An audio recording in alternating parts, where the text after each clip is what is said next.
Hello, welcome back to the channel. In this video I explain how to view pay history in Instawork. So to view your pay history in Instawork, open the app and tap on the Hen tab located at the bottom of the screen. Then this section provides a comprehensive overview of your completed shift, including details such as date, roles, location, and the corresponding earning for each shift.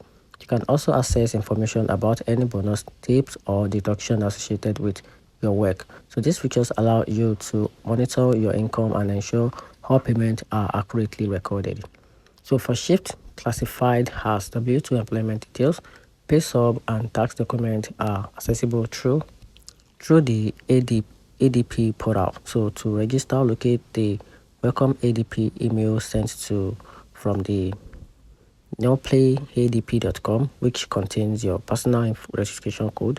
Follow the instruction in the email to set up your account. So once registered, log into the ADP portals, navigate to the pay statement section to view your payment stub, or go to annual statement to access your W2 forms. This ensures you will have official record of your earning and tax information for W2 shift. And that's it.